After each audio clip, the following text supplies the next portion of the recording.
In the kitchens at Hutton Orbital there is a stirring, as if 100 little legs were stretching and 100 little feet were hitting the floor. From the back of the fridge, accompanied by quite a pungent odour, the stirring turns into a pitter-patter, and then a veritable stampede. With all the visitors over the Christmas period bringing gifts to the Orbital, the station chefs took the precaution of stocking up on one Christmas essential: cheese. Whether that be Gnosis avian cheese or your more traditional Stilton and Wensleydale, with little bits of cranberry in it. The problem is that the cheese isn't very happy. It didn't get eaten. It didn't even get pulled out of the fridge. It was just left to its own devices, which, along with the mysterious bacteria somewhere in the cold crevices of the chiller, has meant that it has evolved. A couple of danger-seeking chuckers have been attempting to attack it with cheese knives they were given as a gift and small pots of chutney. It appears that the cheese has been winning. The tide is turning, though, as fresh from the festive shenanigans, the radio crew have arrived in the station. Flossy has brought some really dry water biscuits. The apology officer has a haggis chutney. And we have no idea how you chutney a haggis, but they've managed it.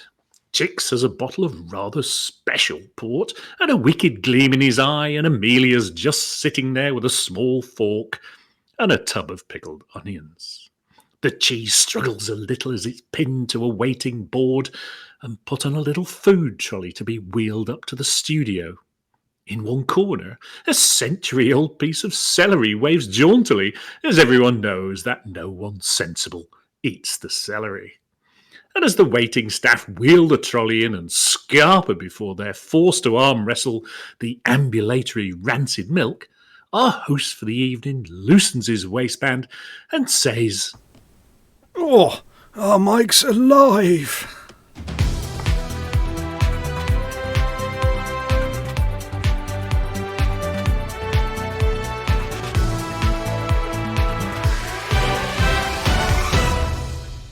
Hello, it's me. And me. I'm here. So am I. Yep, all present and correct. Ooh, more presents. No, you've had enough Lego for one lifetime. No more presents for you. At least not until your next birthday. Unless, of course, you count this week's news, which is, as ever, the gift that keeps on giving. Hutton asks, are the Pilots Federation in cahoots? That confused me. I was going to say. You're not me, but I'm not me. I'm not. Let's do that one again, shall we? Am I me? Am I me? Who am I? Well, I've had too much cheese. Right, let's try that one again. Right. I'm going to bong you back in again. Here we go. Okay. Hutton asks, are the Pilots Federation in cahoots? Well, are they? Well, we'll find out.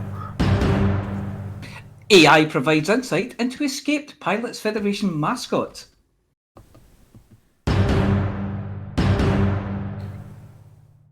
Too Hot, Too Messy, Week 2-2 update. I'm looking at all the news you didn't know you needed to know.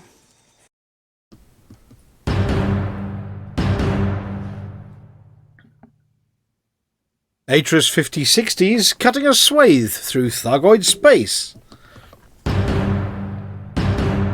And the four horse states of the BGS apocalypse are rearing their head once more.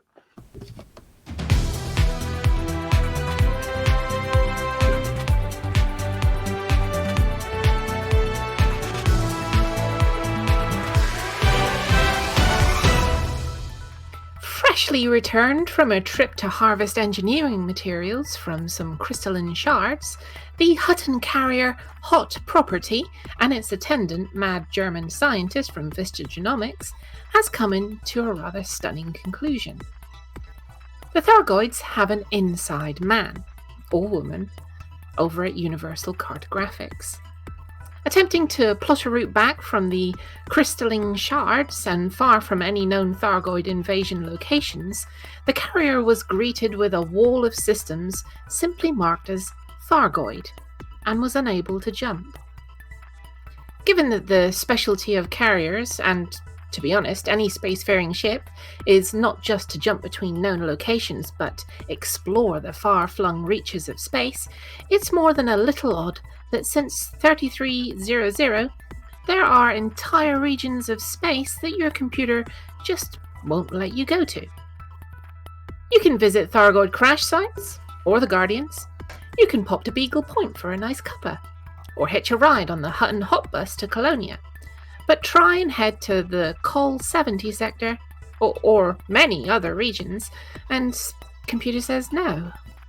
Which begs the question, what do they know that we don't? And by them, we mean universal cartographics. These systems are permits locked, meaning they've been explicitly chosen and excluded from jump calculations for all pilots. Given no one has been there before, not even the Gnosis, though they tried as hard as they could, and all we've got are really big space telescopes to look from afar, or the system next door. What do universal cartographics know that we don't? And more importantly, what did they tell the Pilots Federation to convince them that they were allowed to slam the door and lock it with big bolts? Is there a secret treaty with the Thargoids? Have they both been talking to Tharg the Mighty behind everyone's back? How is the affected by the current Thargoid invasion? After all, one would think that whatever they'd agreed, it would work both ways. I mean, you don't traipse all over my lawn as long as I stay off your flower beds. Or is it just secret intel? Something that's so scary that everyone's banned in case their heads explode in fear. Suffice to say that the big corporations aren't telling us everything, and the big baby gate of no entry is staying firmly wedged at the bottom of the staircase, and it appears only Tharg knows how to open it.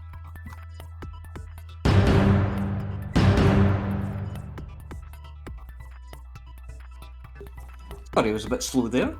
Meanwhile, over in Shinrarta, the Pilots Federation maintain the galaxy as we know it, or at least the bits that aren't on autopilot under physics and quantum.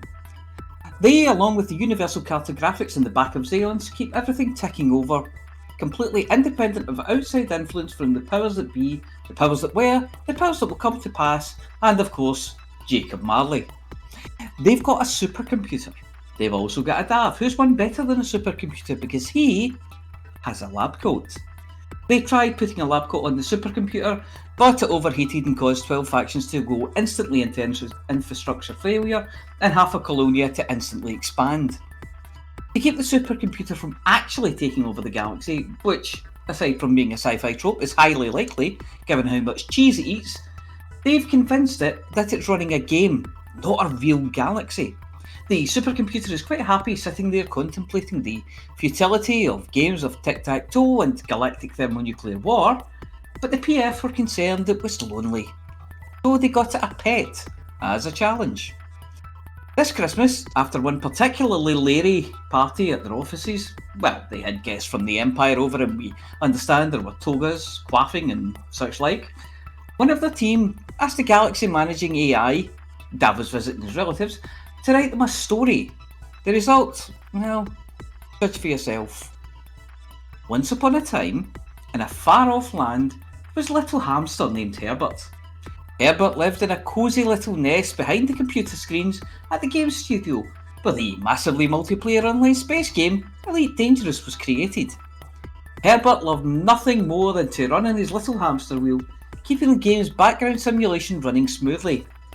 He spent all day and all night running and running, making sure that everything in the game was running smoothly. The players of Elite Dangerous never knew about Herbert, but they were grateful for his hard work. Every time they logged on to play the game, they were able to explore new star systems, trade with different factions, and even go on exciting missions. One day, Herbert's work was finally recognised by the game's creators, They built him a special golden hamster wheel and gave him a medal for his tireless efforts. From then on, Herbert was known as the BGS hamster, the most important hamster in the entire game. And every day he continued to run and run, making sure that Elite Dangerous was the best game it could be for all the players who loved it. What they didn't tell you was that there was a coda, a PS, an epilogue, and exclusively here, Hutton can reveal what was the very last sentence said. And one day, Herbert was tired of his tireless efforts and stopped running in his wheel. He looked out of the cage he was kept in, past the fluffy sawdust on the floor, and across the Pilots Federation partying hard on the other side of the room. His little eyes narrowed, and he rubbed his paws together as he pulled out a teensy tiny communicator. Tweaking into it, his eyes turned a particularly worrying shade of green, and then he grinned as he let out a little puff of caustic green gas.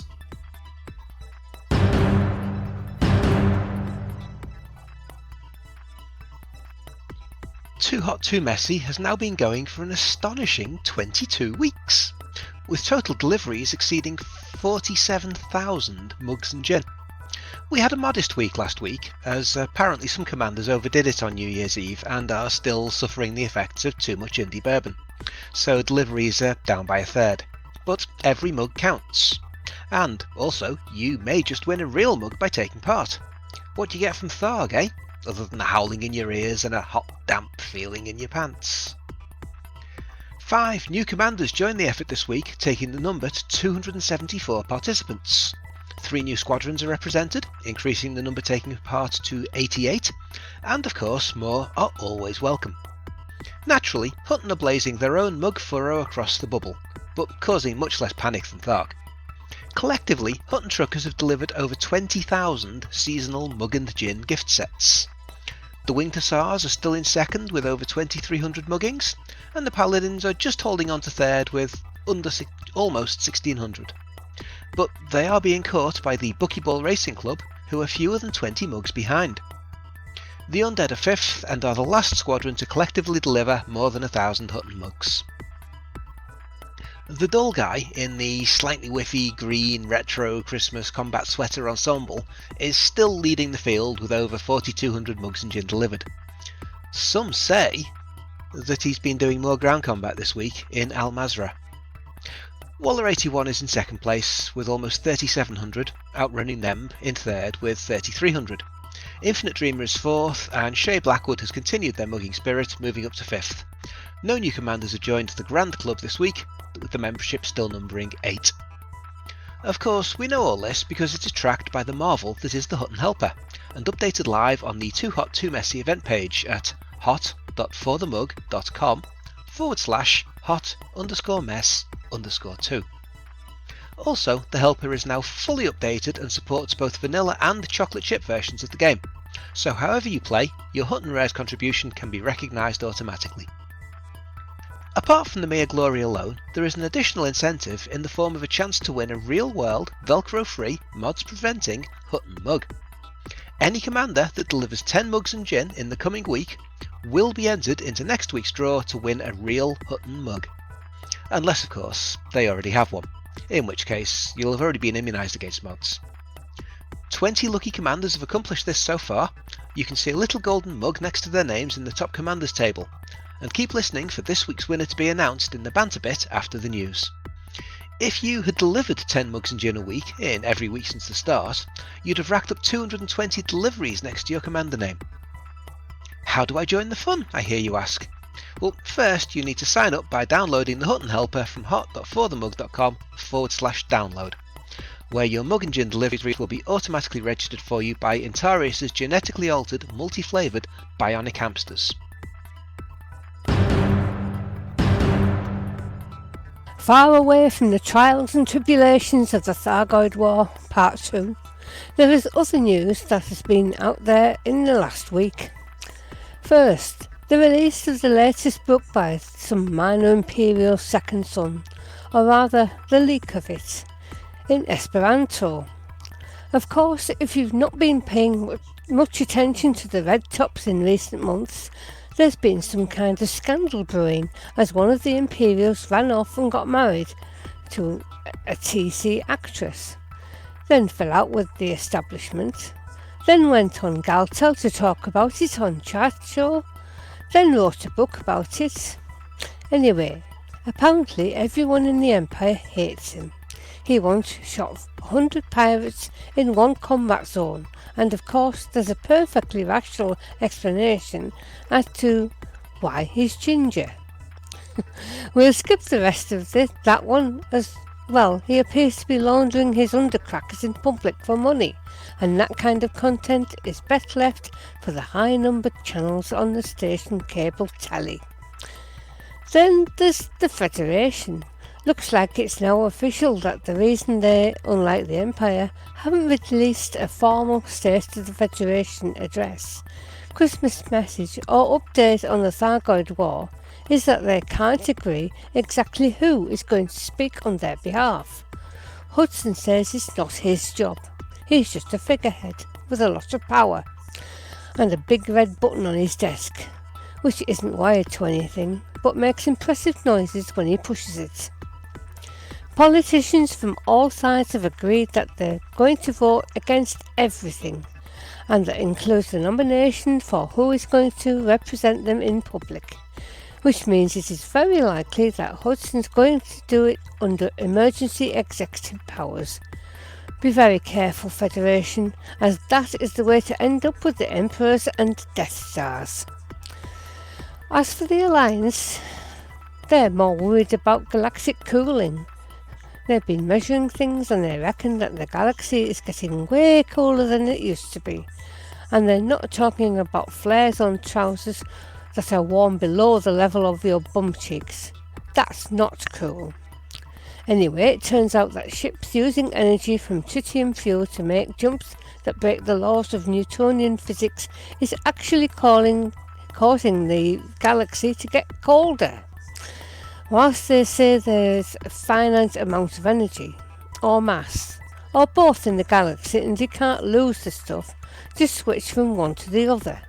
They discovered that frameshift jumps actually cause the galaxy to convert mass, fuel, into energy and then dissipate it into rich space, which means that every jump is making the galaxy colder by a tiny fraction.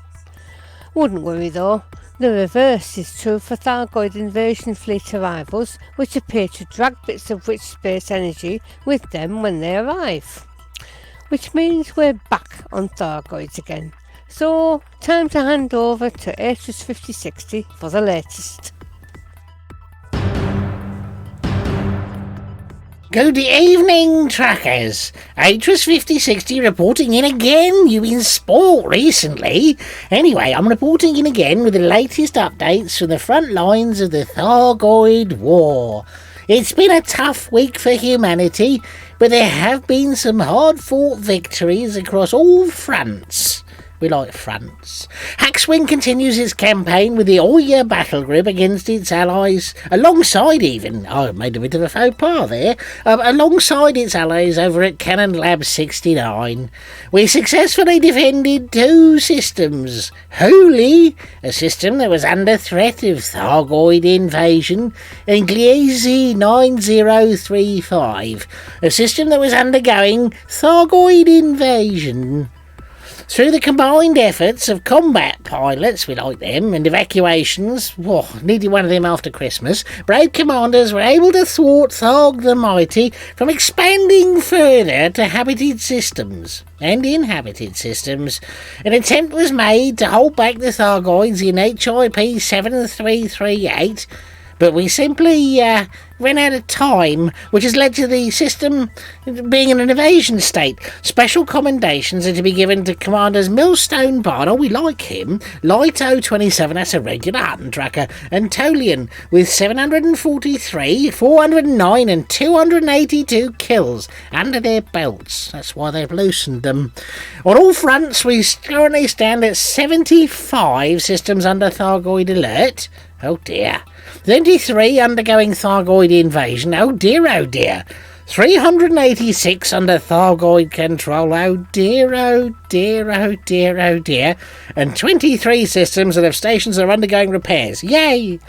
Operation IDA is leading... Or is it IDA? I can never know this one. Anyway, whoever they are, they're leading these efforts, with focus currently on HIP 23716. I need to get a pencil and write these down. For this cycle, Hackswing will focus on repelling the Thargoid invasions in HIP 7338. You noted that one, didn't you? And Lugarates. Combat and evac pilots are needed, so make sure your ship's well equipped to deal with either, or either. I never know. Let's continue showing the bugs what we're made of, truckers, and it isn't cheese, but save as many lives as we can.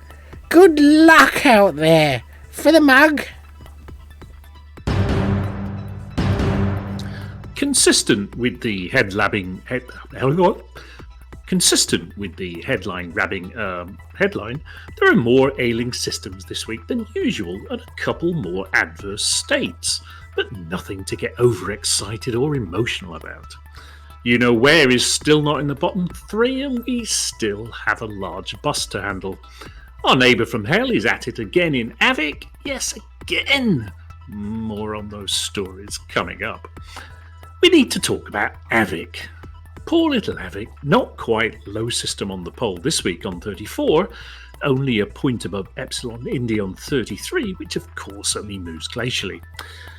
Reeling from 2 wars in 2 weeks, Avic finds itself embroiled in a 3rd war with the Sirius Corporation in 2 weeks, and whilst fighting off a pirate attack earlier in the week. No sooner have they slaughtered Lee Yong-ri's minions 4-0 than the daft buggers are back at it again after just 1 day of cooldown. Some folks just don't seem to get the message and must just love losing. It all kicked off today, so if you want to polish your combat rank, head over to Avic and perforate some holes. Third of our 6 subpar systems this week is Van Maanen Star on 36, where the Mad Monks have overdone it on the tonic wine in their seasonal celebrations and have developed their dirty habit of gaining influence at the expense of their fluffy overlord Alvin. Boost Hutton influence, and if you don't have a VMS permit, you can get it from the megaship Shadow's Endurance in Epsilon Eridani. Also on 36 is Ross 671, which is slowly finding its mojo once again. A point above that is our old laggard Barnard Star, and last of the problem systems is Narences, which has declined steadily since the arrival of a couple of fleet carriers earlier in the week. One has since left, but Dead Meat's Data Deli is still there flogging cut price opinion polls to anyone daft enough to believe them. Wolf 25 is still suffering backache from the large bust that it has developed over the festive period. Still in the mid-50s, there's no need to rush in and lend a hand, or even 2, just yet. Suffering from an outbreak, LP532-81 is feeling a little under the weather, shipping meds to relieve the suffering at a large profit, you callous profiteering capitalist.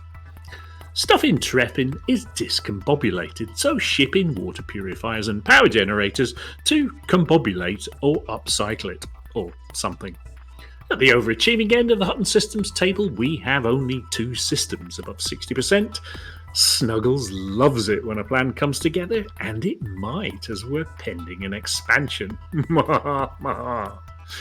Priorities this week are, if you want to truck something, boost Epsilon Indy, ship power generators and water purifiers into Treppin, ship meds into LP532-81, and if you want to shoot something, fight off Sirius in Avic. Again. Seriously?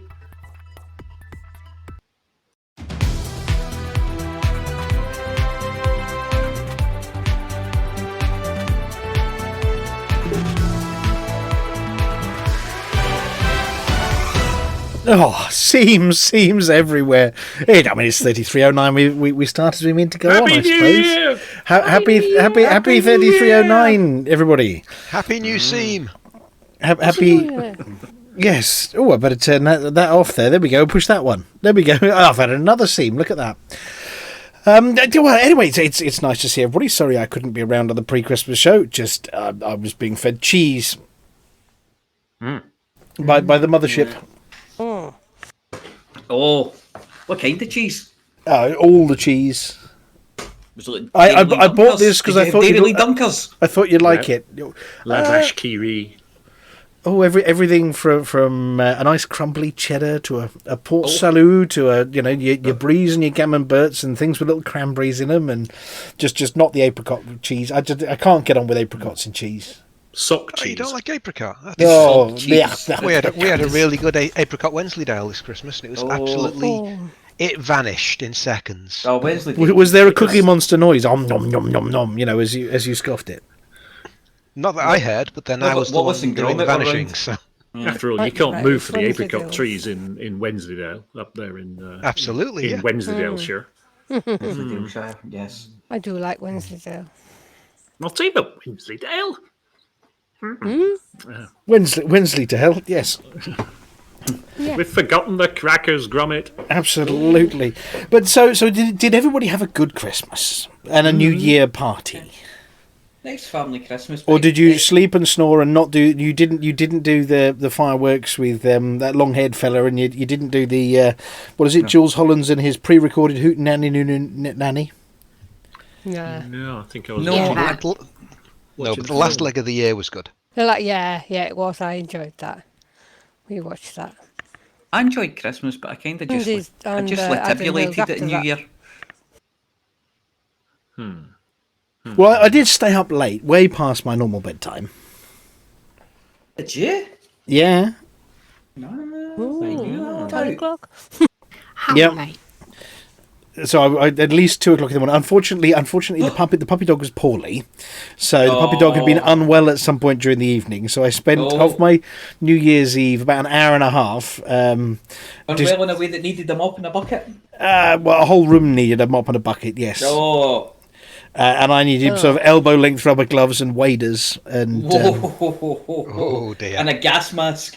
yes, Had somebody and been feeding the puppy dog too much Oh, cheese dear. the night before? I have no idea, but the puppy dog wasn't very well. So I sort of, having finished that up, and then sort of smelling slightly of, I don't know, floor mopping guy, I then Was it came. cubicle 3B situation? Yeah, well, cubicle. I think he filled cubicle 1, 2, and 3.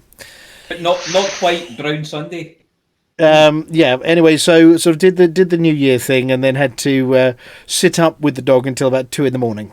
Oh, In the lounge, and I must have nodded off some point between 2 and 3, and at which point Mrs. 21 came down, knocked, sort of peeked round the door, and went, "Oh, they're both asleep," and I was left down there just till leave them. left me to me snoozes and sneezes and whatever else. And cheeses and cheeses. Yes, Puppy dogs. yeah, but he was much terrible when better the next day. Good. When you've got to carry around an incontinent dog that you can blame things on when you've overdone it yourself on the cheese. Yeah, it's the dog. Yeah. Sorry about that. Anyway, that mental picture. Gaffer tape my bin bag around his back. Into Yeah, as you watch it inflate. you go ahead and do what you want, mate. I'm fine now. I'm fine for a good half hour. Poor puppy.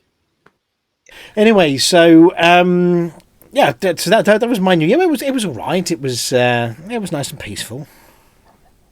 Well, it's better than the alternative, isn't it?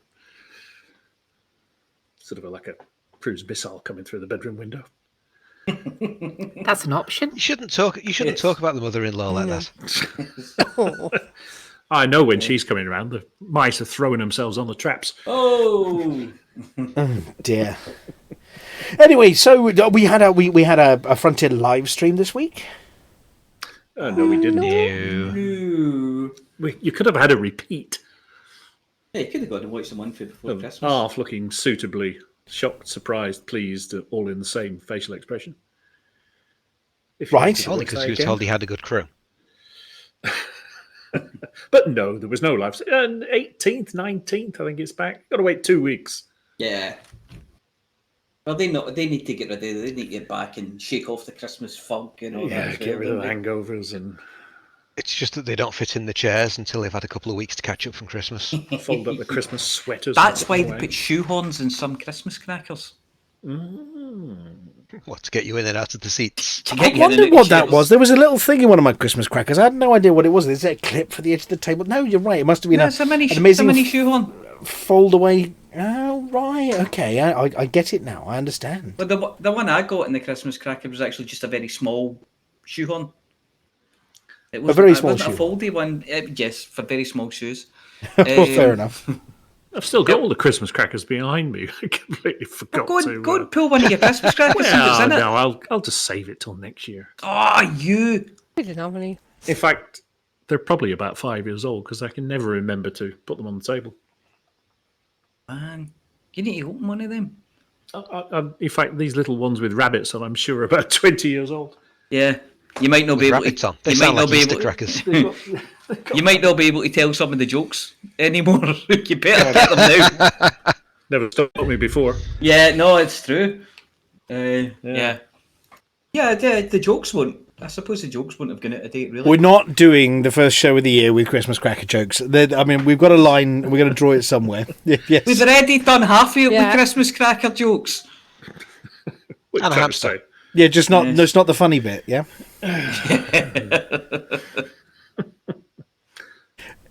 Anyway, well, I thought as we were talking this, I would also fire up a bit of the I don't know, the carrot. Oh my goodness, I'm in a hauler. So there's no Frontier live stream, so we don't know what's going on in 3309 yet, apart from all the things that Atras told us about. So now you may have noticed this week that there aren't any Twitch drops on our show. Because they ran out on the 28th of December. So yeah, we don't have Twitch drops. I mean, we're hoping we're going to get some more back. I mean, we've been petitioning them to allow us to give away, I don't know, a special half a Hutton decal for 1,000 hours watched and the other half for the second 1,000 hours watched. But they've not said yes to that one yet. So it's probably not going to be a Hutton decal. But we're hoping we're going to get some Twitch drops back soon. I'd imagine, well, maybe their next show they'll be talking about them. Their next live show, maybe. Don't they run I reckon for... they should give us an Anaconda Twitch drop. What, a free Just Anaconda? an actual anaconda. Yeah. Yeah. For about an hour and a half of listening. Yeah. But do you know what, though? 1 hour, 22 minutes. 2 minutes. Yes. Now, 15 not many seconds. people can do it in that time, though. So And- definitely and- an hour and a Anaconda. half. only Not an one, actual actually. anaconda, but an anaconda bobblehead.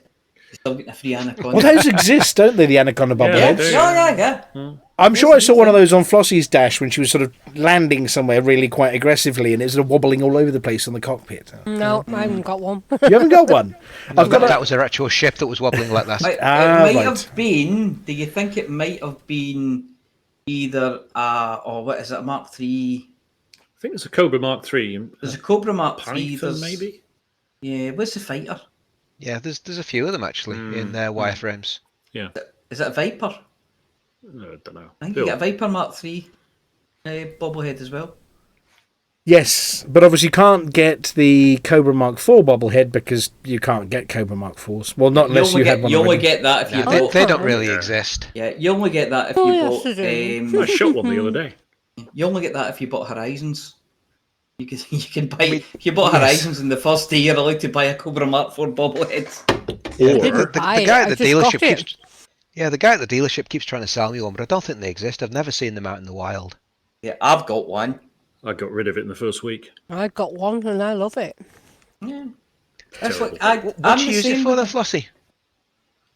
I mean, it looks really good. It's a lovely looking ship, but it's I've used worse it than for- something else. It's everything. Use it for mugging.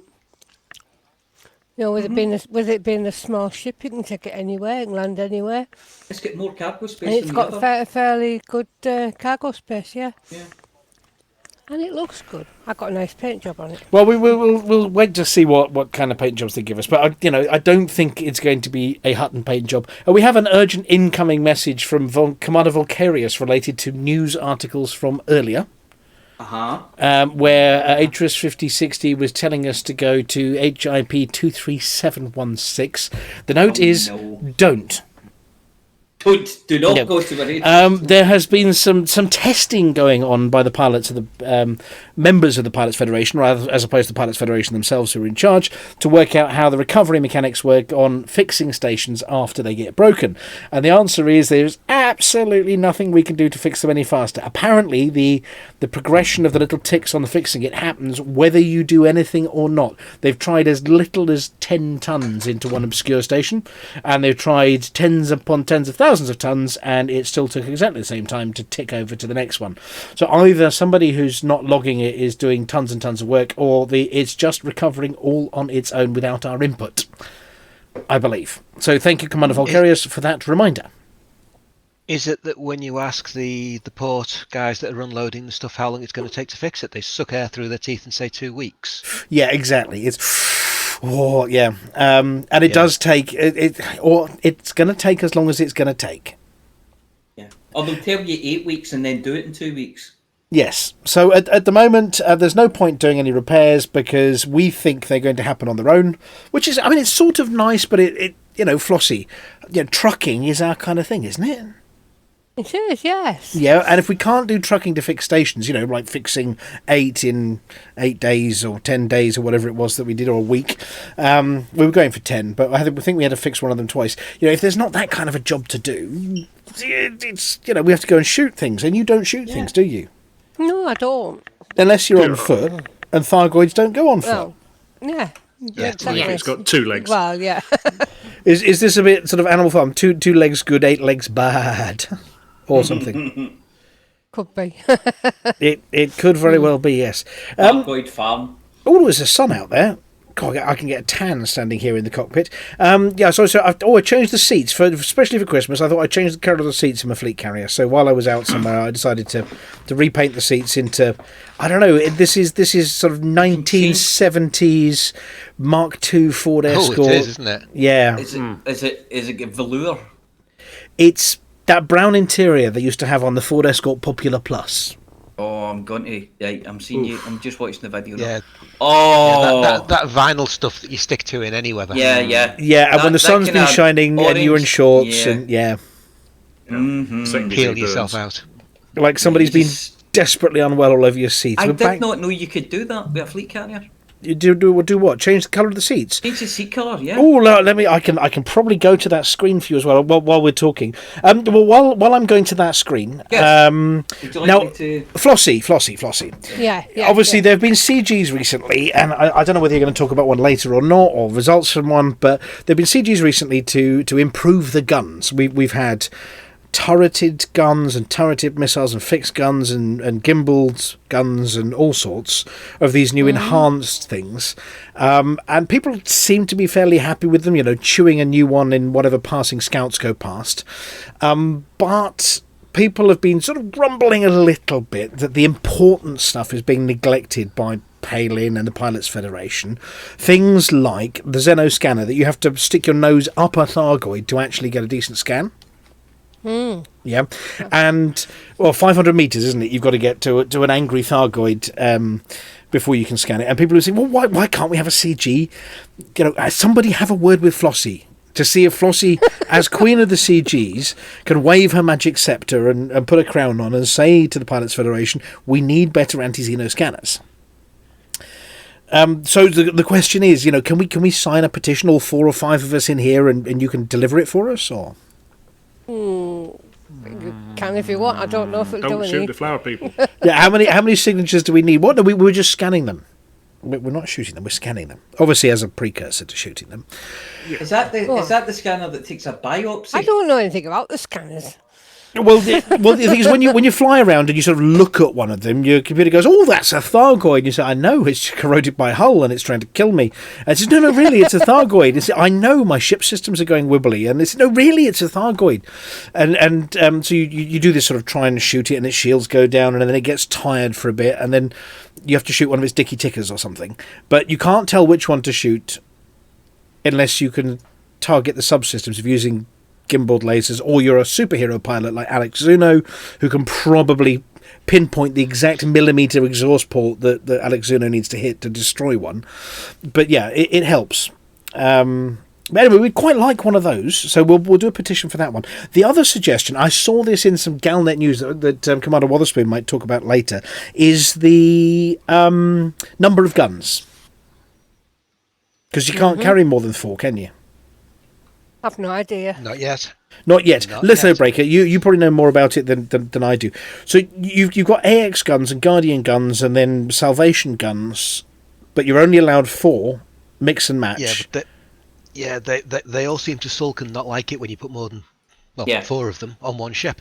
They've Right. always been One like of that, them- though, haven't they? One of them sticks its lower lip out and stomps off and won't work. And But the enhanced nasty. things that you can put anti-Thargoid ammunition in, you can put more than 4. Yes. The ones where you get a normal gun and then you stick something that Thargoids Yes. hate, like, Yes. I don't know, Rickroll records or something like that in there, and they get really Strawberry upset. jam. Back episodes of Neighbours. Apricots in Wensleydale, that sort of thing. Yeah. Aha! Yeah, so you can put more of those on. So anyway, Flossy, the other one is that there were rumours that they're working on improving the number of guns that we can have. Now, the first time around, you remember the CGs, I think the number that we can have, the 4 that we've got, is our own fault, isn't it? From a previous CG years ago. No idea. I think there was a CG to get the anti-Xeno guns, and how well we did on the CG determined how many we were allowed to have installed, and we didn't do very well, so we're only allowed to have 4. Oh, right. So it's actually our fault. Right. Yeah, You said- apparently so. So yeah, there were rumours in the Galnet news. In fact, I could probably pull it up on screen and see. Was it in-game Galnet news? I think it was, wasn't it? So it might be read by Commander Wotherspoon later. I'm just having a quick glance for those of you watching on screen. I'm just pulling up the Galnet news. Let's have a look. Azimuth conducts AX weapons research. It is in Galnet news, so Commander Wotherspoon might mention it. But they're apparently one of the reasons Aegis became redundant was its poor record in improving AX armaments. Yes. Yep. One of the inherent limitations is the maximum number that a ship can be outfitted with. Yes. And they're also talking about why the Proteus wave failed, and apparently somebody was rude to somebody. Here we go. Ready Maker's only response to a subsequent barrage of abuse from memory Operation Witch Hunt was less verbose. The interview feed was terminated. I suspect there was a word used that's not allowed to be broadcast. Yeah. Talking about words. Words, yes, I stand ready. Yes, now, a delivery arrived at your office over in Hutton Orbital. It did. You see my office, you know it's a cupboard. Yeah, well, at your cupboard, somebody slipped it under the door, which is a book of long words with finger spaces. Yeah, Yes. Yeah, it's a book of words, and it's all printed in large print. Yep. It's not joined up, so even I can read it. Oh, that sounds good. And Would you like me to choose one? well, I mean, these are the kind of things that Dictionary Corner would love, aren't they? You know, they're the kind of words that Susie Dent would go all wobbly-kneed over. Yes, well, I have one here for you. Would you like me to do it now? Can I do me work now? As long as it's not aardvark. It's not. Okay, that's fine. So, what is the word of the week this week for the Word apology of the officer? week this week is chiviness. With two Sorry, V's. is what? Chiviness. Chiviness. Yes. So it's a noun. Chiv-e-ness is 19th century English regional dialect. And chiviness is the unpleasant or itchy feeling that comes from wearing new underwear. New. Yes. He went into the interview confident, but soon felt the shiviness of his new briefs and the sweat under his collar. New underwear. Shiviness. Sorry, It's don't- going to Right, be, the I'm feeling- going to make sure I use that. The Quite a feeling lot. of wearing new underwear. It's the unpleasant or itchy feeling of wearing new underwear. So You mean there's a you bit. can get new underwear? Oh yeah. No, it's no. Really? Chicks new to him. Chicks new to him. Ah. Oh, Chicks right. is just wearing 3 bits of elasticated stuff. Have you, The unpleasant hacking or into my itchy webcam feeling again? that comes from wearing new underwear. Chiviness. Shiviness. I mean, is it supposed to be a good word and a good feeling, No, or a no, bad word and a Doesn't bad sound feeling? like it. The unpleasant feeling. The unpleasant Yeah, but or itchy feeling that comes from wearing new underwear. What's the word for the experience of wearing somebody else's underwear? Oh, I don't know. Well, You'd have to ask Dead Meat about that. depends on the context and where you got the underwear from and whose Yeah. it was. You know. Yeah, washing line, obviously. snowdropper. A snowdropper is someone who steals off a washing line. Anyway, well, I've just initiated a carrier jump over to Alpha Centauri to go and get some more mugs, which I'll leave on screen while we're doing the next bit. So, the space news. I mean, this has been a feature for a few months now. Yeah. Space news. So, it says here, Perseverance did a poo. Space poo. Space poo. Yeah. Right. Messi's Go on. pooping lightsabers. Yes, it looks like a lightsaber. Enlighten us. What's this article actually about? Well, what it's done is it started. It was going to. We've mentioned it before. It's going to collect samples to return to Earth. Right. So what it does is it collects these samples in these super clean sampling tube things, and then Wash them twice. They wash them twice. Yes. Not with the supermarket brand washing. And give them a rinse proper with stuff. They give them a rinse with Dettol and everything. And then what it does is it gathers soil samples and then drops them. And what they're going to do at some point, they're going to send up Back on another underwear probe. again, aren't we?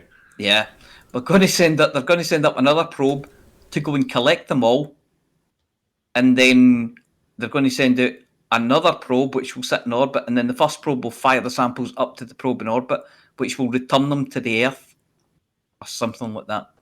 It's 3 parts anyway. This is part 1, where it collects samples and drops them behind it as it's trundling around. Do you think they ever read the Andromeda Strain? Yeah, I don't think they care. Michael Crichton's first book, I can't remember, but film of it in the 70s. Where the book's better than the film. Or Quatermass, any of the Quatermass stuff. Yeah, but Andromeda Strain, we actually brought it back ourselves. Oh, The Blob with Steve McQueen. Oh yeah, that was Okay, right. We don't want the Steve McQueen coming in. By the way, while you've been talking, I have just on screen changed my seats. I've asked them while we're in transit on the next jump over to Hutton Orbital. I have asked them to change the seats. I think we're going for a fetching. I don't know. It must be an orange one this time or something. Look at that! Yeah, and it's changed the interior paint job as well. Close your eyes. It's obviously some kind of reactive surface on this thing, which allows you to change colour schemes and whatever. I mean, I'm surprised they don't do an Imperial theme. A shiny white. Oh, the black. No, the black and matte black one would be the Federal, but a shiny. The other Imperial. Yes, I mean more like the inside of one of the. But the inside of the Death Star kind of thing. I'm thinking more the shiny sci-fi trope of the white with the blue lights and the Yeah. Oh yeah. You know the one I mean. If you fly one of those giant space Imperial dildos, like the interior of one of those. Yes. Because the Empire in Star Wars was all greys, wasn't it? With red. With red, and red they had highlights, some bits that were white, mainly stormtroopers. Yes, and those little oval lights. I remember reading about 6 months ago about the guy who invented using those sort of oval lights in everything. They're sort of the backlit, sort of long, skinny, rounded tubes, extended ovals on every wall just to make it look sci-fi. Sometime in the 1960s or 70s. I now can't find that article anywhere. And there was somebody who was famous for inventing this look of these very tall sort of tubes with glowing lights in them as part of the wall furniture on everything to make it look sci-fi. Well, in Red Dwarf, I think it was Mel Bibby used the crates you get for loaves of bread. Yes, plastic ones with the squares in them. He used them to build scenery out of. Ah, right. Okay. And then put lights behind them to make it look sci-fi. And so you could make a really good set for not much money at all if you had enough of these things. Ah, okay. Good thinking. I mean, everything's made of these greeblies, whatever they're called. Anyway, there's a thing in here that says, get your topographical survey data from SWATI satellite. Yes. Mr. Chicks, or is this a you? It's a me. I put this one in. This is SWAT. It's a NASA launched satellite that's doing... it's measuring river levels, like down to like the centimetre and things like that. So it's doing kind of topographical surveys, but it's doing lots of river levels. Sorry to interrupt. We may have lost the stream. What? We've gone blank. We've gone blank. We're still here. Hold on. Well, Vocari said it started for him as well. No, it went a few minutes ago. It's gone for me as well. It's gone for you. I'm still looking at the inside of your carrier, David. I'm still in the carrier here. Well, it's completely gone blank. Well, I'm still showing us streaming at the moment. David, what is your carrier countdown at? It went blank. It went blank, but is it back? Well, can they hear us? It says live, but there's no image or sound. It's still up for Kasinki. Well, some people are saying it's live. Some people are saying it's not. No audio, blank video. Yeah. I've just got the chat, not the image. Yeah, we've got the chat. That's it. Yeah, well, that seems especially. I'm seeing Commander Witherspoon. And that was only because I. Oh, Infinite Dreamer says it's back. It's back. Yes. Back. I think Twitch must have had a seam. Amelia, Twitch has seams too. Seamless. Well, it's not the output, put it that way. It definitely is not the output. Me as well. I've got it back. There we go. We're back. There we go. Well, so you missed about the... I think the topographical survey data caused somebody to drift off over at Twitch. So Your does that mean you carrier's need just another coming book? up to 8 minutes. Oh, well, we'll keep Streamless. waffling for a little bit. Yes, streamless. We're back, says Witherspoon. Well, it wasn't this end. Yeah. It says dropped frames naught. Anyway, then we've got a space story that's not in, chicks. The space story that's not in. The space story that's not in our yours. script. Yes, this is one of yours. We were talking about it just before we went in there. Oh, that's right. Well, Wally Cullingham is another story. So Wally Cullingham was the last of the 3 Apollo 7 astronauts. Oh yeah, that was sad news. Yes. Yeah. But the biggest space story not in the news is it shows you how complacent we've got about all this stuff. We've got 7 people in orbit, 250 miles, going at 17,500 miles an hour above our heads, doing groundbreaking science. And in fact, I'm just reading here. It says crew members will conduct experiments studying cardiovascular health in microgravity, how spaceflight affects properties of heart cells derived from stem cells. The biofabrication facility will return the orbiting laboratory after receiving upgrades back on Earth, ready to embark on the next stages of 3D printing knee cartilage and cardiac tissue samples. Exploration studies will include astronauts growing crops of red dwarf tomatoes, whatever they are, as part of NASA research into plants grown in microgravity. And all we can talk about down here is about some bloke having a fight with his brother and breaking a dog bowl. Which also made the news back in 3309 as well. Yeah, exactly. It's just so. Yeah, poor dog. But the biggest is guess what they're putting up next? Expedition 69. Because this is Expedition 68. Right.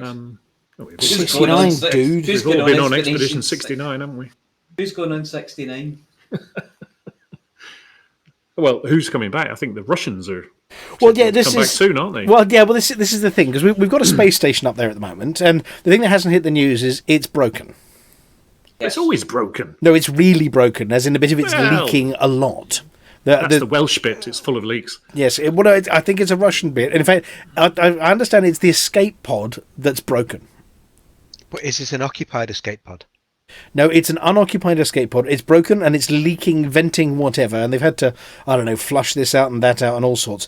Now, it's broken, and the only way to get people off is to ask nicely for Russia to send up one that isn't broken, that's just the same, to go and get people off. But there are 7 people up there, and the Soyuz capsule only takes... 3. 3. And there are 3 Russians up there. Because somebody sat on somebody maths. else's lap. No. No. The other one's a dragon, isn't it? That takes 4 for the other 4 people. No, the other one's Japanese. Oh, is it Japanese one? The Dragon capsule can take 7. That'll take 12 then. Yeah. A Dragon Those Toyotas capsule. are surprisingly big. It's 3 Yanks, Japanese, and 3 Russians at the moment. Yeah, so at the moment they're stuck on a leaky space station quite a few miles up in space, and their only hope is to climb on board something that's made of the same thing that's broken to get home again. So, I'm hoping they've had a wonderful Christmas and New Year. They've got their party hats on, and as you say, somebody's going to launch a Dragon capsule to go and get them, which is probably a little bit more comfortable. Either that or Snoopy or Sean are going to fly the other one back because they didn't really crash it into planet Earth. Mm-hmm. Yeah, maybe. Anyway, try just calling for an Uber.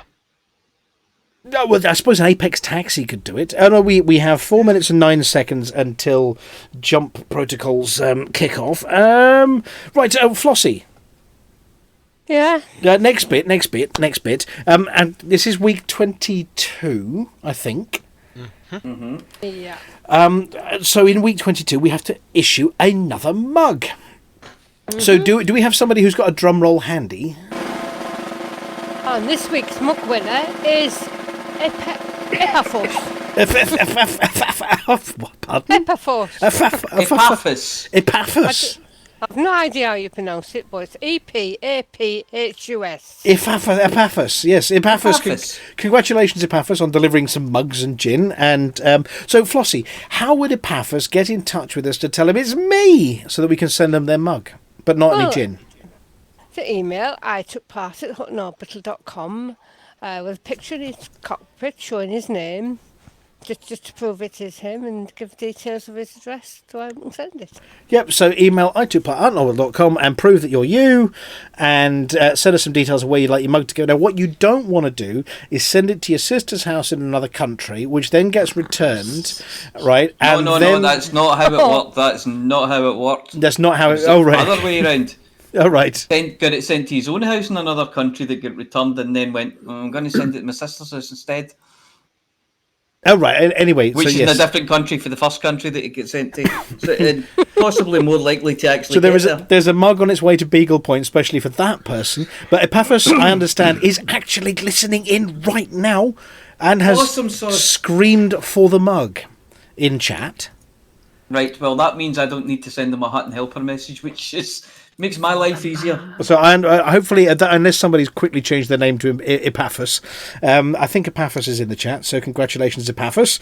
That's Epaphras UK. So where's the Epaphras who actually won the mug live? Well, if Epaphras Tina, can send us the maybe, or- email with a picture of a selfie. Yep. Yeah, just something for inside your cockpit that shows your commander name. Yes, or you have been destroyed, but no, that's you can't destroy yourself. Yeah, you can. You can, yes. Yeah, Right. you can. Now that that's happening, we're going to be jumping in. We haven't got Flossy's any pictures from you this week, Flossy. So I'm going to leave this carrier jump I did put in live as we do the next bit. I put a picture in, but it's just Well, we can leave the jump live. You don't mind, do you, if we leave the jump live? Anyway, what? Someone's got an aardvark in their throat. What do you call an anteater so who good. went to the dark side? A darkvark. Anyway. Aardvark. Even by your standards, that was pretty bad. Pretty bad. That was pretty bad. Mia has Talking about standards. that fart, not that joke. Got it at a Christmas cracker. It's Flossy, and the community goes.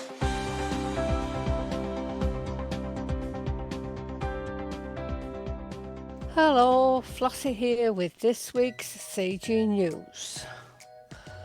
There were no new CGs last week, and previous CGs results were given last week. And there's no new CGs this week. And that's it for this week's CG News. Bye!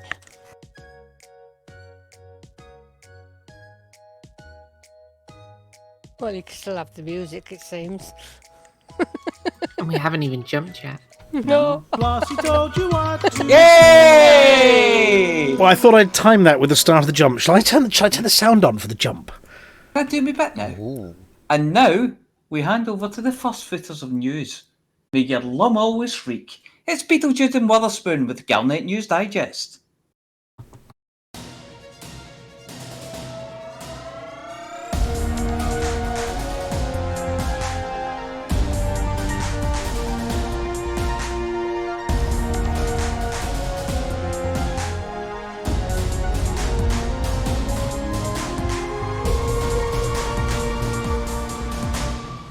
Galnet News Digest, 5th of January 3309. We read the news so you don't have to. In this week's news, Azimuth Biotech revealed they've been working on a way to fit more than 4 anti-Xeno weapons on a ship, and their former test subject, D2, heads off on a solo quest to meet her destiny with salvation.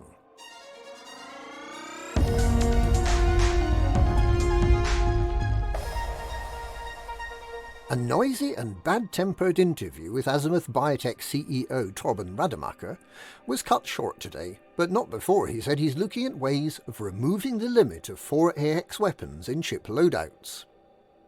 Rademacher was being interviewed by the Tau Ceti Journal. He admitted that the Proteus Wave weapon used by his predecessor Salvation had been less than totally successful in wiping out the Thargoids, and said that Azimuth Biotech is now looking at ways of making incremental improvements to more conventional anti-Xeno weapons. The limit of 4 anti-Xeno weapons per ship is something that Azimuth is looking to improve on, he said. It was originally a constraint imposed by Aegis Research when they released the very first anti-Xeno weapons, and the constraint has remained in place ever since, including for the enhanced versions for the weapons recently created by Liz Ryder and Zachariah Nemo. It's unclear whether Azimuth is seeking to increase the weapons limit for all AX weapons or just for its own. Whichever it is, and depending on how radical the increase in the weapons limit is, the impact of such a change is likely to be a move to using larger ships to fight Thargoids. It was when Rademacher refused to accept that Azimuth should be held responsible for the massive loss of human life in HIP 22460 and for the coming of the Thargoid maelstroms that the rowdiness began. Over a background of hecklers and shouted abuse, apparently from Operation Witch Hunt members, he attempted to explain that no one could possibly have predicted what he described as the Thargoids' excessive reaction to Salvation's attempt to wipe them out, and claimed that the endorsement of the Proteus Wave by military leaders of Federation, Empire and Alliance removed from Azimuth any direct responsibility for its use. The heckling continued, and the interview was terminated early.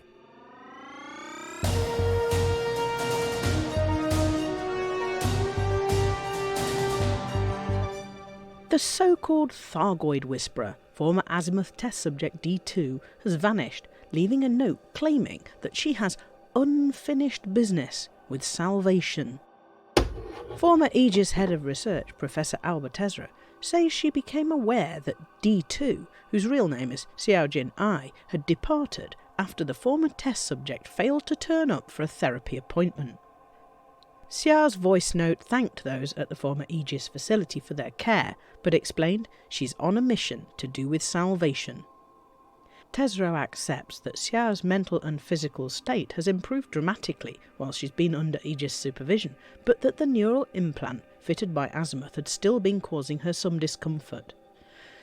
Tesro expressed concern that Xiao's ability to understand Thargoid communication and intentions may make her a target for some less than scrupulous individuals, and asked that anyone who has any information as to her whereabouts should alert the authorities. Azimuth Biotech expressed scorn regarding Xiao's mental condition, characterising her departure from the Aegis facility as an escape from questionable medical assistance, and pointing out that she cannot possibly have any unfinished business with Salvation, as Salvation died in HIP 22460 on the 9th of August last year. Salvation, also known as Dr. Caleb Wycherley, is believed to have been aboard the Azimuth megaship Bright Sentinel when the Proteus Wave was fired. The megaship was destroyed shortly after. On the 25th of August, a transmission from an unidentified rescue team claimed that it had seen Dr. Wycherley's body, but had been unable to recover it. There is therefore some evidence that Salvation is, indeed, dead. And that's this week's Galnet News. Galnet News, we read the news so you don't have to.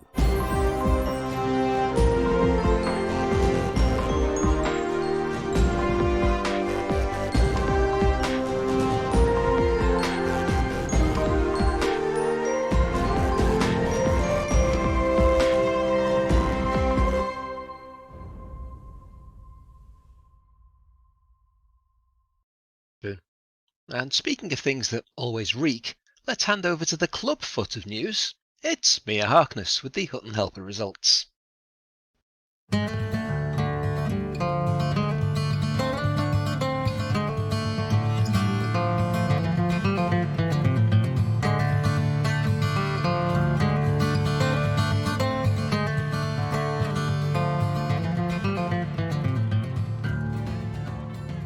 Welcome to the Hutton Helper results. The Hutton Helper results are sponsored by the Hutton Helper, the only third-party resource to come with a rocket which fires up your arse to get you moving.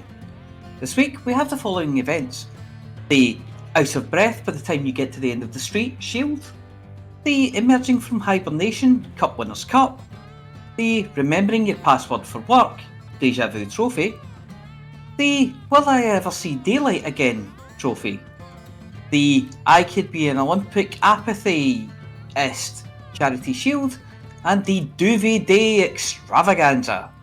So, double points if you set an extra alarm, an extra go if you can waddle down to the bus stop unassisted, and if you wish anyone a Happy New Year now, you're disqualified. The Hutton Helper results are: Tervalan jumped 31,000 light years to come first in distance travelled. The Berk sold 65,000 tonnes of cargo. Montgomery Python is top mission runner with 1,419 mission points.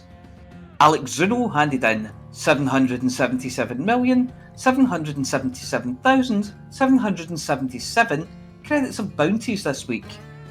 Crash Harper handed in 2.099 billion credits of combat bonds, and Mark Santi has delivered 4,934 people to their various destinations. So, that means decals this week for Servalan, Crash Harper, Bar Out Grouse for exploration data handed in, and Torquay Mouse for Own Mind.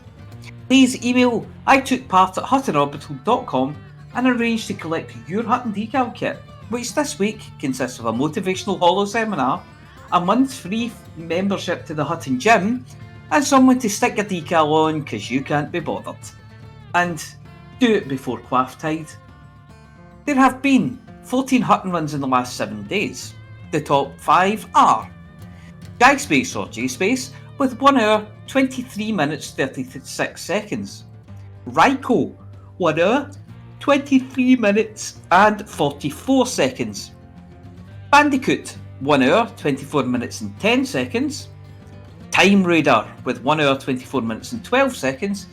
And Alpha Knobface with 1 hour 24 minutes and 42 seconds. I wonder if that's a Giller person.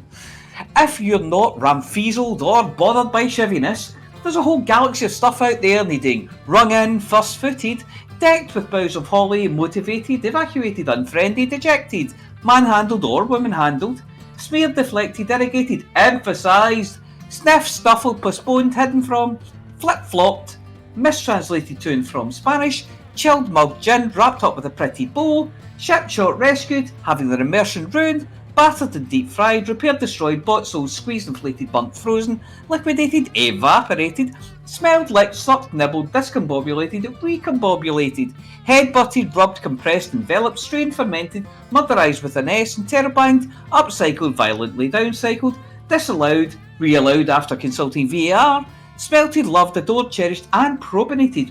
And you can earn yourself a very fetching Hutton decal for doing it. To get involved, you just have to go to hot.furthermonth.com and download or sign up for the spectacular Hutton Helper, available in 3 post-festive formats. Let's face it, anything has to be better than having to go outside, again, after your hibernation, and it's full of people. Ugh. Anyway, that's it for this week. Back to Studio 5. Off stream again.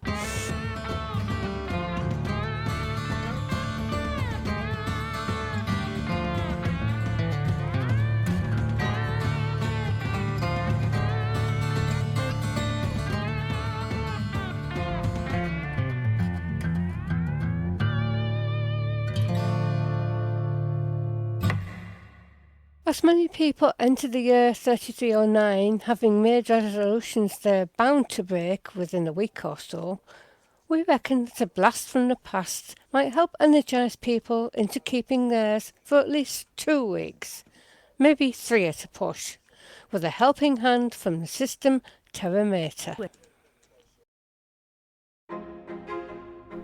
Good evening. This is Amelia Hawke reporting for the Galnet Rares Digest. We try all the galaxy's rarest and most dangerous commodities, so you don't have to.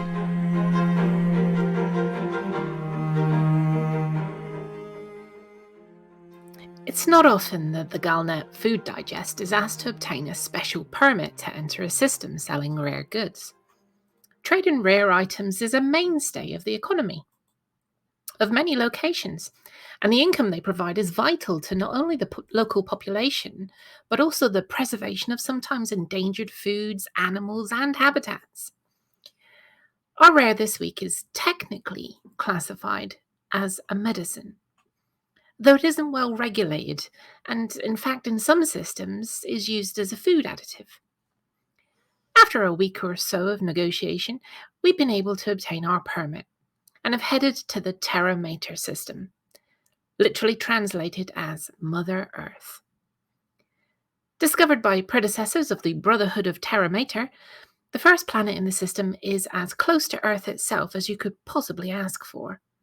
Mass, radius, atmosphere, day-night cycle, and indeed seasons. Convergent evolution means that the life that evolved on the planet closely resembles that on Earth. And even without settlers bringing in non-indigenous plants and animals, you'd be forgiven for thinking that you were back in the old home of humanity, albeit long before industrialization. It's a paradise, and despite their foibles, the Brotherhood do a fantastic job of preserving it. The Terra Mater blood boars, sold as an over-the-counter pick-me-up for vast sums of money, are harvested and produced planet-side, with the export product being sold at Great Mines Station in orbit. Great Mines is the corporation name and brand name under which the blood boars are sold, and funded the station in its entirety from the profits from their sale. And yes, that's a number 8 in the middle of the name, just one of the local eccentricities. The blood boars themselves sound frightening, but are made from a simple plant extract, and can be bought as a lozenge that you dissolve under the tongue, or a patch you wear on your arm, or a powder you can sprinkle on your favourite food. Eaten, it has a pleasant, herby taste to it, and I could see this sprinkled on anything from my favourite pizza to a warming winter soup. It can even be made into a tea. But it's not the flavour that appeals to most people. Terra Mater blood boars have a side effect that has led to the prohibition for everything from professional sports people to scholars and students throughout the galaxy. They're a natural performance enhancer. One dose of this on your pasta, and you're able to exert yourself well beyond the normal limits of human endurance. A 10-kilometer run before breakfast. Uphill. In the dead of winter. Wearing heavy clothing. A Terra Mater blood boar lozenge when you wake up, and you'll tackle that without even blinking. Climbing a volcano in a kilt in sub-zero temperatures with a ridiculously heavy backpack. A Terra Mater blood jelly baby, and you'll stride up it like you're having a walk in the park. Or studying for your final exams, getting just one more jump, then another out of your exploration trip. Blood boar tea, and you're home and dry, with time to spare, your shirt's ironed, and 50 press-ups for good measure. A night's gaming in VR, one blood boar patch, and you'll make it to Monday night without even realizing. The secret to this product lies in the planet below. There's one big difference between Terra Mater and good old Mother Earth that the locals don't tend to advertise. The apex predator here isn't a mammal or a reptile. It isn't some ferocious bird or monstrous sea creature. It's a plant. In fact, it's not a plant, it's most of them. Evolution took a wrong turn somewhere. Where Darwin bemoaned his abominable mystery regarding the evolution of flowering plants on planet Earth, he'd be running in sheer terror from the abomination that is the plant life on Terra Mater. We often think of plants as slow to grow, slow to flower with the seasons. We used to think of zombies as slow, shambling, lurching, and laughably avoidable B-movie horrors. That was until 28 Days Later was released. Those zombies scream, run, and hunt you down. That is day-to-day life on Terra Mater. Giant, highly mobile, incredibly fast and hungry plant life preys on the native animals. Toothed traps wait around every corner to snap you up. Giant pitcher plants with tendrils that will drag you to your doom, drown you and digest you. Vines that will snatch and dismember passing life. Sea kelp that will grab whole ships, smashing them into kindling, and then drag sailors to the bottom of the open like the Kraken of legend. Vegans, they're extinct on Terra Mater, but only because their kale strangled them in their sleep. Where gardening on Earth is a quiet pastime for those in the middle years to enjoy a bit of peace in the outdoors, on Terra Mater it's the most dangerous job there is. Chainmail gloves, full body armor, weapons that wouldn't look out of place on the battlefield, whether it's fending off the begonias with a spear, taking the flamethrower to wild roses, or rounding up voracious pansies into their pens at night. Being a horticulturist here is a frightening prospect. The rarity of the blood boars, well, mainly as it's just so darn hard to harvest one without being chased down by a snapdragon and devoured whole. These killer plants excrete the very substance that gives you the endurance, though. Whether through their carnivorous appetite or some odd chemical imbalance. The danger, as listed on the bottle, let's see, may cause hemorrhaging and weight loss. I can see their point. Already today I've gone way beyond what my body should endure. I painted 4 rooms, moved the furniture single-handedly, pushed 2 cargo canisters across the docking bay, arm wrestled a customs officer who has tree trunks for limbs, and eaten 4 breakfasts. But the effects are wearing off, and I think I'm broken. There are reasons that the human body has limits. I suspect that I've exceeded my safety specs by quite some margin already.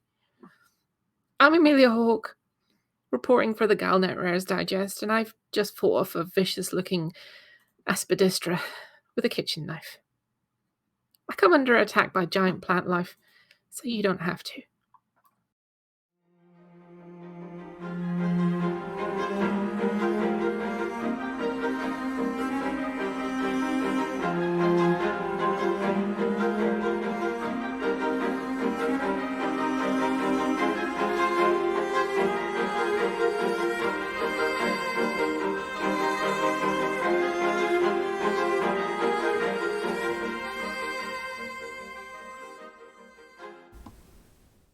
Oh, you've gone way beyond your specs there. Yes.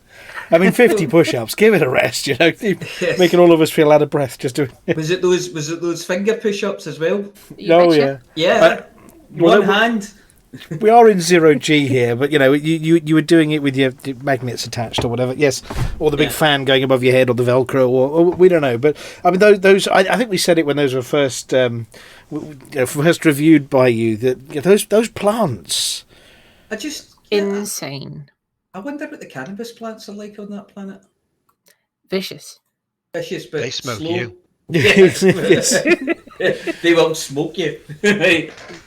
Yes, just roll you up on a piece of paper and set fire to you. Oh, my goodness. Oh, anyway, well, thank you for putting yourself in danger once again, Amelia. Absolutely my pleasure. And, my microphone just fell off my desk and fell in my drink.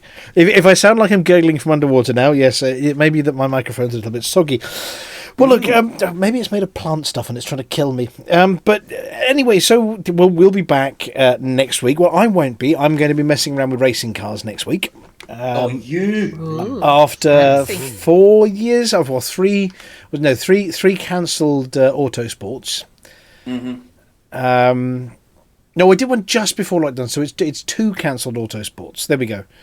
Yeah. So this is 3. You're going to snaffle some free bits for your own car? No, I'm unfortunately, well, maybe fortunately, we've taken a load more responsibility for the show this year. So I'm doing about 3 times as much as I normally do on the show.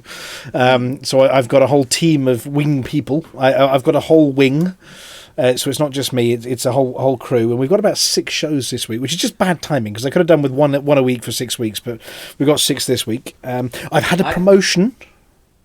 What? Ooh. My client has now officially recognised me as the senior on-site manager for the company. Get you. And I said, is that because I'm old now and I've got grey hair? And everybody else is new and young and energetic. And they went, no. It's because everyone else left. Well, yes, but yeah. Anyway, but yes, so apparently they're going to be updating the paperwork to say I'm now the senior one. Oh, what that means? You. One of the other team who is older than me said, but why am I not the senior one?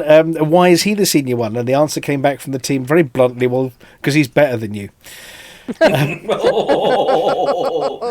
Which went, but I would guess true. which went down like a bit of a lead balloon. But anyway, so yes, I'm off being senior next week. Ooh. And then which is a bit fancy pants. But I would imagine as the senior events organizer, they should give you a decent freebie. I mean, like a Halford spoiler for, Oh yeah, a new air intake like for that, or maybe a new Pine air freshener or something. Not an actual air intake, just a thing that you attach to the top of your bonnet that looks like an intake. Oh yeah, absolutely. It's got to be a dustbin instead of an exhaust pipe to make it sound louder but not go any faster, that kind of thing. Well, you see, so your head up the exhaust, it's not big enough. So yeah, next week, I don't know who's going to be on duty. Litho, is it you, or are we back to Joshington Bob and the? I think it's going to be me because Joshington Bob says he's not available next week, and apparently you're not. So by a process of elimination, that narrows it down. Yes. Well, as luck would have it, an opportunity has arisen for the week after because I'm going to be flying to LA. So yes, he's off to spend time with his LA friends again. Yeah, no, not more pictures of tubers. You need to get one of them. You need to get at least one of them to read out some of my Hutton announcements. Get them to do the Fat Ernie's. Well, we have been invited to go back mainly because one of the stars who doesn't live over there is going to be over there, and he's flying over from his home in I suppose if where you live is North Britain, that has to be North America, but it's the north of North America that doesn't speak the same as them, the Canadian bit. Anyway, happens to be flying over. So Mr. Delancey is going to be over in LA. Very nice. For reasons. And we've got a few retakes to do with Claudia. And obviously, last time Gates wasn't able to make it because Gates caught COVID a couple of days before coming to see us and then wasn't very well and couldn't come into the studio. So we're doing the Gates bit we didn't do before. We've got Mr. Delancey joining us and we've got more time with Claudia, also known as Gamma. And I'll be flying out on the 21st and flying back on the 27th. Flying out in the Vantian. Yes.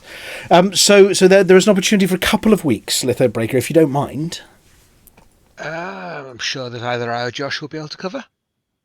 But yeah, we'll be sending more photographs. I don't know whether the weather gets any worse over there or that's about as bad as it gets, but I won't be gallivanting around flying the Millennium Falcon this time and stuff. I'm actually going to be working and maybe going to the Hollywood sign again. Maybe. That's it. Yeah. But I'll be sure to bring back little presents. Well, you see, it was Arthur and Sally that got the presents last time, so I've got to get some more presents for other people this time. Yeah.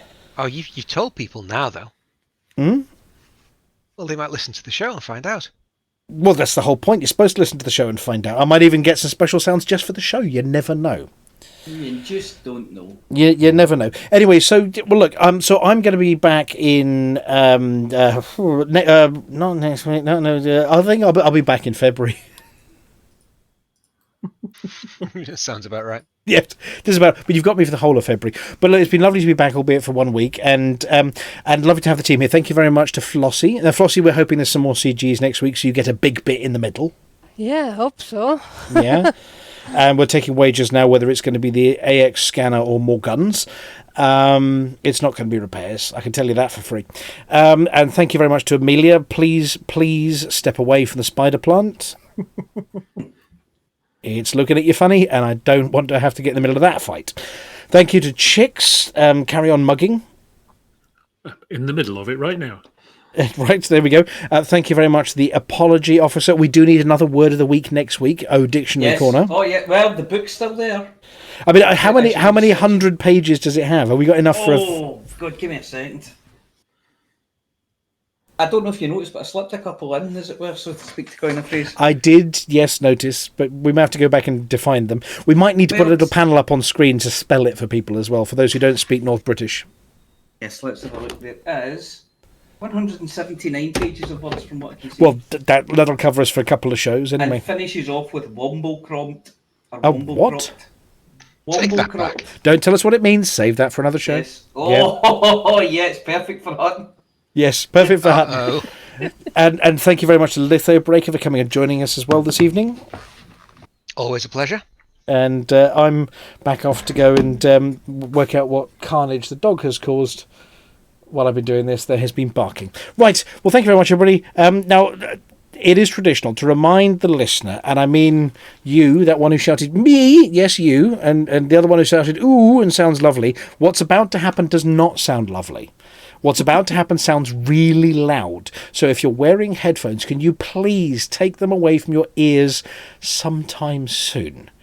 I'll give you a little countdown and a bit of a warning. Waterspoon's turned his up.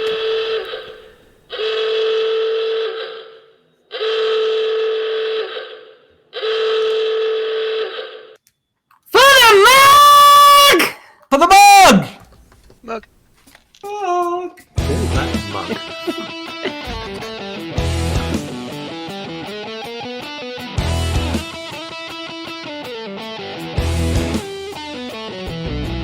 No journey too long and no cargo too small. The profit margins never really mattered at all. We're gonna take the cargo where it's needed today. Super cruising all across the Milky Way. We'll take anything, anytime, anywhere. Loading up the T-9s to the brim with grain. For the mug, yeah, you know just where we're coming from. For the mug, now everybody sing the Hutton Trucker song. For the mug. Flossy always seems to crash into the sun. Swivel likes the pilot on the Xbox One. Alvin at the front, you know he leads us well. Trucking across the galaxy, now everybody yell. For the mug, yeah, you know just where we're coming from. For the mug, now everybody sing the Hutton Trucker song. For the mug, yeah, you know just where we're coming from. For the mug, now everybody sing the Hutton Trucker song.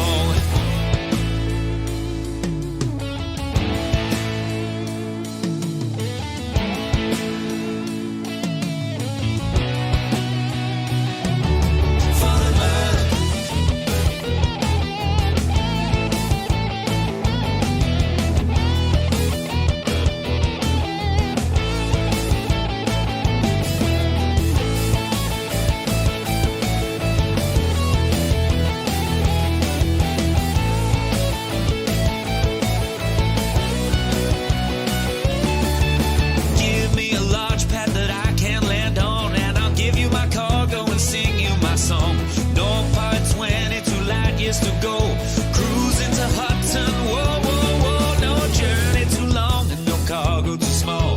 The profit margins never really mattered at all. We're gonna take the cargo where it's needed today. Super cruising all across the Milky Way. We'll take anything, anytime, anywhere. So shout it out loud like you don't even care. For the mug, yeah, you know just where we're coming from.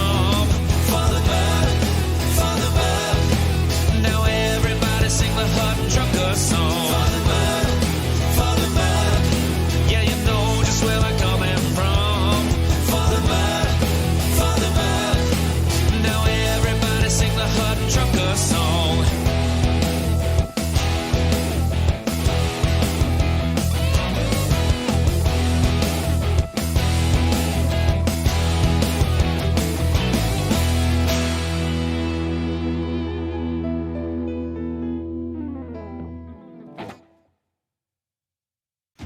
Well, ladies and gentlemen, we're very sorry, but that's the end of the show. Everyone's buggered off now, so why don't you bugger off too?